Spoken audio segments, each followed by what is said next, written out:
團團圓圓咁食餐飯啦。通常喺屋企都會食好多好豐富嘅餸菜㗎。不過一諗起之後要洗碗就唔緊要，今年咧就反傳統，去試下中環一間新開嘅上海私房菜啦。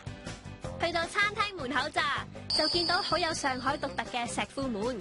餐廳入面有唔同古今中外嘅掛畫，唔同名人畫像，仲有一啲中式壁畫添。別具特色之餘，仲有種當代藝術氣息。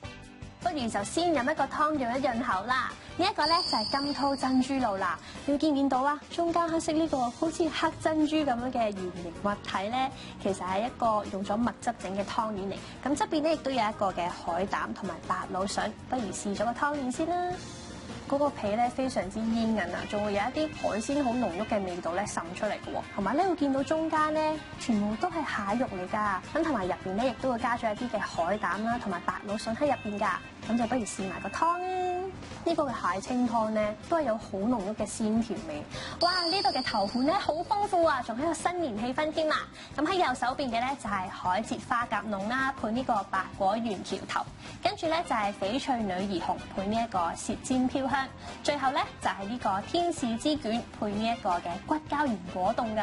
咁呢個嘅海蜇咧非常之彈牙，咁再加埋呢個嘅配菜咧非常之爽口，仲有嗰個花甲食落去咧都有一種鮮鮮甜甜嘅味道啦，仲有啲軟腍腍添，所以成個嘅感覺咧都好有層次。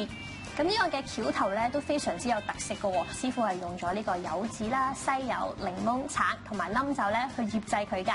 哇！真係非常之爽口啊，同埋食落去咧會有一種好重嘅百香果嘅味道啦。其實呢度嘅甜品非常之特別㗎。咁平時咧係會用一個咁大嘅青花瓷咧去上碟嘅喎。不過咧嗰個係一個8人嘅份量啦，太大份啦，我一個人食唔晒啊。咁所以我都係嗌翻一個細啲嘅啦。不過呢個望落去都好大份啊。咁側邊咧就係見到啲色彩繽紛嘅咧，就係一啲新鮮嘅生果啦。咁咧呢一個就係士多啤梨啫喱啦。個啫喱咧好滑身啊，同埋咧嗰啲椰果咧加埋一啲士多啤梨蓉咧，食落去軟軟腍腍，仲有啲煙煙韌韌添啊！跟住咧，我一定要講下呢個啊，大家有冇勾起你哋嘅童年回憶咧？其實我細個嘅時候都食過一個類似咁樣㗎，不過呢個咧就係師傅自家製嘅，咁就係煮溶咗一啲嘅焦糖啦，咁入邊咧就會加咗一個嘅話梅蓉喺入邊嘅。哇！聽唔聽到？好脆啊，好似玻璃咁清脆啊！跟住食落去咧，會有種果香嘅甜喎，唔知點解。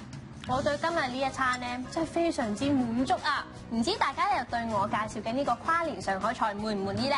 嗱，喺新嘅一年咧，我會繼續為大家咧去搜羅多啲為食情報㗎啦。咁咧喺新一年預祝大家新年快樂，報道完畢。